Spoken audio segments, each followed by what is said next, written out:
Good morning, everybody. This is Mr. Smith, and the purpose of this video is just to go through and review one-step equations. I've just selected some random examples, and I'm going to take you through them, okay? So let's get started. Over here, I have 6 is equal to n minus 4. So the whole goal of algebra is to get the variable by itself. So we have this subtract 4 to deal with. How are we going to do that? Well, we're going to add 4 to both sides. Okay. So add 4 to both sides. Now, I realize some of you can solve this by inspection. By inspection is, Mr. Smith, I can just solve this by looking at it. That's good.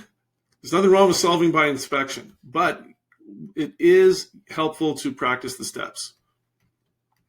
Okay, so we get an answer of 10 is equal to n. We could check this. And the way you do that, of course, is now you substitute the value for n into the equation. So where n used to be, it used to be right there.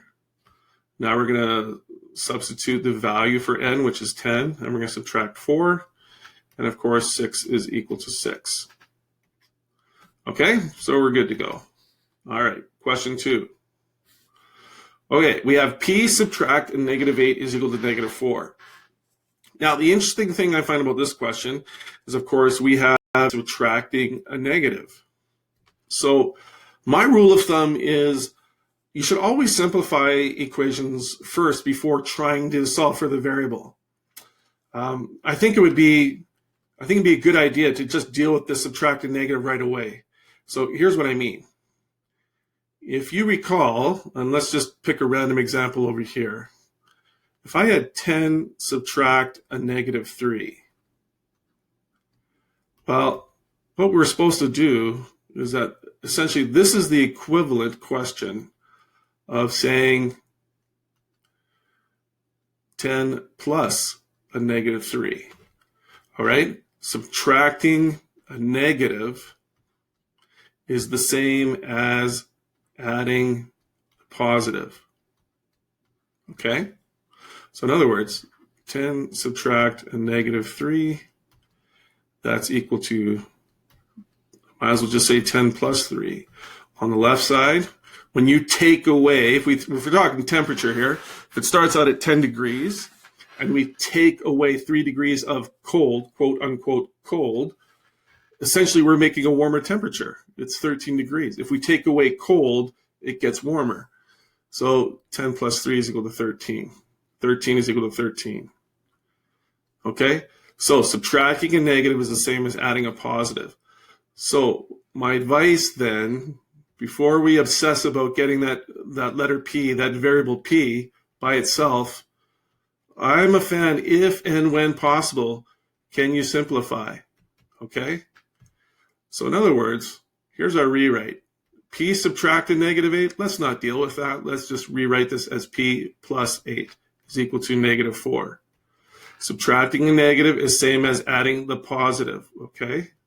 So we don't really need to write that sign. You can if you want. But the bottom line is you have P plus 8 is equal to negative 4. All right, so what are we going to do to both sides here? Well, we're going to subtract 8. Okay, we're going to subtract 8. And what happens here? We do zero pair that out, that cancels. That does become a 0, which is a great thing because now we've isolated for P. So now we have negative 4 subtract, and remember, this is where this sign now will come in handy. Subtract a positive 8. Okay, so what happens when your temperature starts at negative 4 and you take away warm? You're going to get colder. So P is equal to negative 4 minus 8. If we're minusing a positive 8, subtracting a positive 8, the answer is going to get to negative 12. Okay? Sorry, that looks a little bit wonkadoodle. So P is equal to negative 12. Okay? Now, if you want to wrap your head around that, of course, you can always check this answer, right? So we have P is equal to, P subtracted -8 is equal to -4. We're going to do what? Well, let's start switching colors here. Let's go with this. All right. So now P, well, P is supposed to be represented by -12. So we're going to swap in a -12 where the P used to be. We're going to keep the rest of the question the same. And this is -4. -12, we already agreed that subtracting a negative is the same as adding the positive.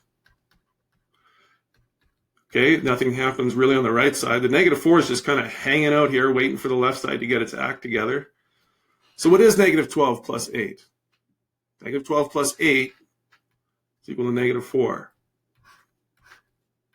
So it does work, okay? It does work.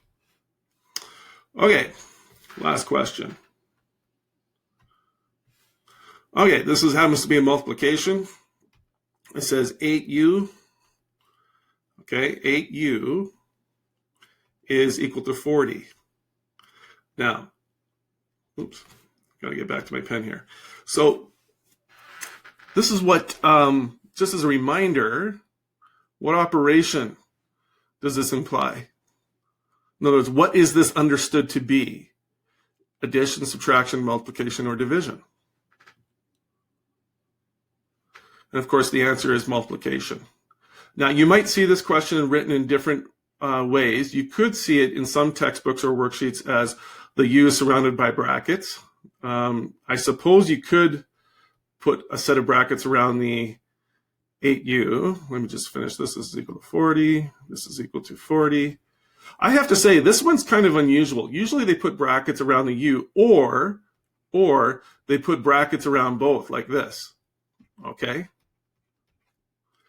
So this, and this, they all mean the same thing. I just thought I'd point out, this is actually why I chose this question. This question is not really that challenging for most grade 9s. I think you know by now the answer is going to be equal to 5. I just wanted to show you, though, that there are different ways of implying this multiplication relationship. You could write this relationship without any brackets. You could write the relationship with the brackets around u. You could write them around the 8. That's weird looking, okay? I've just got to say it. Usually the brackets around, if it's only a single set of brackets, that's around the variable. Or you could write double brackets. I like the simplicity of not using brackets. It's understood to be multiplying. Okay, so let's solve this thing. Okay, let's show why it's equal to 5. So you have 8u is equal to 40. Well, if the implied operation between these two is multiplication, then why not divide both sides by 8, right? And I've talked about this in class. We are not going to use the division sign anymore, okay? We're breaking up with the division sign. I'm sorry, division sign. It was nice knowing you, but fractions is a much better way of displaying or demonstrating division, okay? Because that's what a fraction sign is. Where did the division sign come from? Well, it's meant to be a fraction. This is your vinculum, the fraction line. Okay, 8 over 8 is equal to 1. So this becomes a 1u. The 1 is invisible. It's understood to be invisible. We don't write positive coefficients of 1, all right? That is meant to be left invisible. And we have 40 divided by 8, and that's equal to 5. Okay? So again, this was just a real brief, simple review of, well, basically reviewing how algebra works, right? You've heard a million math teachers say it, you know, whatever you do to one side, you do to the other. It's because algebra is all about balance. You must maintain the balance of the equation. Okay, that's it for now. I'll pause this and we'll go on to fractions and decimals. Okay, see you in a minute.